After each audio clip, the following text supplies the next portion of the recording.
Well, it's the Thursday before week one of the NFL season. I guess it is week one of the NFL season. It kicks off tonight. The Red Sox are spiraling out of control. The Patriots have their first game on Sunday. There's all kinds of contract disputes with the Bruins, and here come the Celtics. Did you forget about them? Too bad. They have thrust themselves back into the Boston sports news cycle about, a month and a half before they open up their season and defend their 2024 NBA championship. This is the Cam Show. It's powered by Rogue Media Sports Network. I'm your host, Cam Stewart. And a couple of different Celtics topics to talk about. I was going to come in here and talk about what Charles Barkley said on the Simmons show yesterday about how pissed off Tatum and Brown are going to be, and the way Joe Mazzulla is handling this being the hunted mentality in perfect Joe Mazzulla fashion. And we will talk about that. But we now apparently have a top three of groups who could be buying the Celtics. And this is coming from Courtney Cox of the Greg Hill Show, the morning show on WEEI. She said she has a source. She has a source that's not local, but is very in tune to the situation, that says there are three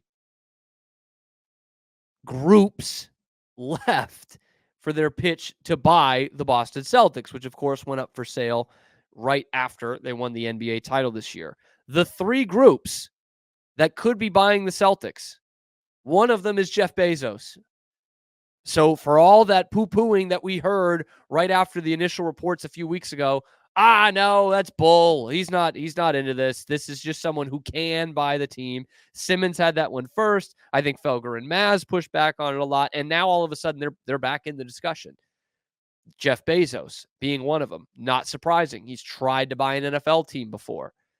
Okay, maybe you don't get the NFL. How about you get the next most popular sport in America in terms of pro sports, and you get the most prestigious franchise in that sport, the one that is the defending champs, that have a chance to continue a winning tradition here in the next few years and make you even more money. So that's not surprising. Another one is the Wynn Group, Wynn Encore, owners, of course, of the Encore Hotel or Encore Casino in Everett. They obviously have pretty deep pockets, but is it deep enough to buy the Celtics? I don't know. First off, with this Wynn guy, there's all kinds of sexual misconduct allegations against him in the workplace. So you might want to think that one through a little bit, NBA. But the report actually that came out over the weekend was that they do not own the land in Everett that the Encore Casino is on anymore. That makes a huge difference, because we've talked about whoever's going to come in and buy the Celtics is going to want their own arena. Celtics are tenants. They have been forever. And the real money is with owning your arena. Look at Ballmer and the Clippers. That was like the first order of business. We gotta make a plan so that we can have our own arena and get all of that game day revenue and not have to share it. And so that would be, I think, a big priority for whomever is going to buy the Celtics. And one of the pitches thrown out there early in this process was, why not Encore? Everett, you've already got some infrastructure there. It's not easy to get to. Ask anyone who tries to gamble there. But you've got this land. It's on the water. You got the casino and some built-in infrastructure, restaurants, hotels, that kind of thing. And that's what you're looking for around an arena. They don't own that land. That becomes very much more tricky. The third group, if you can call it a group yet, Sam Kennedy. Yes, the president of Fenway Sports Group. Now, it's worth noting, Courtney Cox is reporting that it is Sam Kennedy's name who is on there, not explicitly Fenway Sports Group. Who Sam Kennedy can be dealing with that would also have the money to buy the Celtics that's not Fenway Sports Group, I don't know. In fact, it seems like something FSG would do, because they know the pulse of the fan base is, oh God, anyone but these people. Please, God, do not have Fenway Sports Group buy the Celtics. And so they say, well, let's have Sam put his name in there, put his name in the bidding. And then by the time the fans even notice, will have already bought the team. That wouldn't surprise me in the slightest. But I think all of Boston is in unison in agreeing we do not want Fenway Sports Group to buy the Celtics. Keep them as far away from the Celtics as possible. And this is one that still is like perplexing to outsiders. Say why? Like these are guys who came in. You hadn't won a World Series in almost a century. They've come in and won 4 for you guys. And that's true. They have won 4 World Series for the Red Sox. They made the ballpark a lot nicer, but there's all kinds of crap with Fenway Sports Group that will piss off any Boston sports fan. First off, look at the product on the field with the Red Sox. I just talked about it, laid it out yesterday. They're done. They are done. Despite their best efforts with the roster that they have, they cannot go to the postseason. Again, the Red Sox, not the Rays, not the A's, not the Royals, not the Rockies. The Red Sox have once again built themselves a roster that cannot make the postseason. And that's, 5 of the last 6 years, 6 of the last 7 seasons? They haven't been able to do that. That's FSG. That's the front office. That's an ownership group that is too worried about buying up all that they can. Liverpool, the Penguins, the NASCAR thing, now the PGA Tour. Like, this has been going on for years now. They bought Liverpool 15 years ago. And steadily, they have bought these other things so that they don't have to focus their time on the Red Sox. You think that's going to be any different with the Celtics? No way. No way, man. And so, just go to Fenway. I had this complaint a couple months ago. I went to Fenway, brought my girlfriend there for the first time. They were playing Seattle. They had just faced the Yankees at home. And I'm going in the gift shop at Fenway Park, and there's Yankees stuff available to buy. They are catering to everyone but the home fans. So, yeah, Fenway is nicer than it was 25 years ago, sure. Then that's, that goes without saying. But it's also full of pink hats and tourists. And the place empties out no matter what the score is after they play Sweet Caroline. That's what people go there for. They go there to take their fucking Instagram videos and say, bum, bum, bum. That's why they go to Fenway. And they're pricing out the fans that actually want to go and watch the baseball team. They're still the most expensive ticket in baseball, and they're about to miss the playoffs for the 3rd straight season. And those tickets are not getting cheaper next year. No fucking way. So go and watch at the end of September when the kids are in school, or at the beginning of April when it's cold as shit, and you'll see a half-full ballpark, because the real fans for what is maybe the best baseball town in America still are being priced out of their own stadium. You can thank FSG for that. So, yeah, they've won 4 World Series. That's great. Never forget that. But to me, that's no different than having a great marriage for 10 years. And, you have a couple of kids, you make a lot of money, you have a beautiful house, and then your partner starts beating the shit out of you and makes your life hell. Is that a good marriage that you look back on, or do you want to get out of that marriage?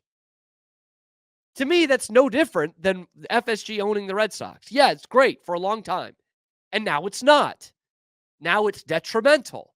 Now they are stunting the growth of your team and your franchise. And one of the big things with the Celtics outlook is you're going to have to pay some luxury taxes. Any owner that comes in is going to need to pay some money, because they are going to be over that second apron. And that's the cost of what is a championship team and keeping them together for hopefully 1 or 2 more. So anyone that comes in is going to need to fork up some money, or they're going to need to blow this thing up. You think that's what John Henry and Tom Werner want to do? No fucking way. Their whole thing with the Red Sox since they won the World Series in 2018 has been sustainability. We need to be sustainable. Is that what you want to hear as a fan? You just want a championship, and now our big goal is to be sustainable? No, you want the goal to be to win more championships. That's not the goal with Fenway Sports Group. The Red Sox have put a lousy product out there on the field the last few years. The Penguins missed the playoffs for the first time in like a decade and a half and have no signs of getting better. That is a stale team right now. whatever they're touching is turning to shit. And it starts with them. The buck stops with the ownership group. That's what the teams have in common. And so this is not a good situation for anyone involved if FSG buys the Celtics. It's not good for the Celtics fans, not good for the Red Sox fans, not good for the Liverpool fans, not good for the Penguins fans. Because that's just one more pool they're dipping their toes into. And that's just taking more time and more money away from your other team. And it makes nobody better. Nobody. Keep them the hell away from this team, please. For all the complaints I would have against Jeff Bezos, he, I think, on paper, is a better fit than Fenway Sports Group, which seems wild to say for a guy who's not owned a sports team. He's not from around here. Who knows if he knows, but he's got just endless pockets, and this would be his only team. If he wants to go back in the NFL pool in a few years, I wouldn't be surprised by that, and that's something you got to deal with in a few years. But one of the three here already owns 3 professional teams. They couldn't give a shit less about what the fourth one is. It's just an asset. It's absolutely just an asset to them. And that's, to be fair, I'm not naive. Most owners in sports, it's just an asset to them. But that's why we have been pretty spoiled in Boston, because for a while it wasn't just an asset for FSG. They made a great baseball team out of it. And for Robert Kraft, it is not just an asset. The goals they have right now might not be what they're supposed to be, but it's pretty clear his lifetime with this team and the last 30 years of owning it that it is not just an asset to him. And Wyc Grousbeck with the Celtics, no way was it just an asset. No way. Because the Celtics continually made moves to make them better. They have blown it up once since Wyc's been the owner. They've hit the reset button once, and it was really for 1 year. So yeah, it's not an asset to him. And all you can hope for as a sports fan is that the next guy who buys it, it's not just an asset to them. And it's going to get even worse in that sense over the next whatever, because now teams are getting valued at $4 or $5 billion. Who can afford that? Jeff Bezos, yes. And he can afford the luxury taxes and the cap hit or whatever you're going to have when you go into that second apron. So, yeah, if it's between Bezos and Fenway Sports Group, I'm taking that 11 times out of 10. I'm taking the Bezos. I'm taking the Amazon Celtics. Absolutely, man. And the win thing with Encore, I don't see it. If they don't own the land, I don't know how they have the money to put this together. I'm sorry. I know I'm no expert on that, but I don't see where that comes in. And I don't see that Sam Kennedy has another investor group that he's working with that can afford to buy the Celtics. No, this is FSG. They might not say that, and it's worth noting when you're reporting it, but this is FSG. And that is just the last thing I want if I'm a Celtics fan, which I am. I am a Celtics fan. And I would take the guy with the endless pockets who hasn't owned a sports team before and might be, cold and distanced versus the guy who owns too many sports teams who we know is cold and distanced and has proven to you that he doesn't have the endless pockets because he's trying to make each of his franchises sustainable rather than good. Rather than champions. He wants to make them sustainable. I'm telling you, maybe I'm overboard with it. I couldn't think of a worse situation for the Celtics than to have Fenway Sports Group going by it. I think that would be a total fucking mess. And it's really disappointing that the Palaiuka Hyde group is not in this top 3, according to Courtney Cox of the Greg Hill Show. We are Rogue Media Sports.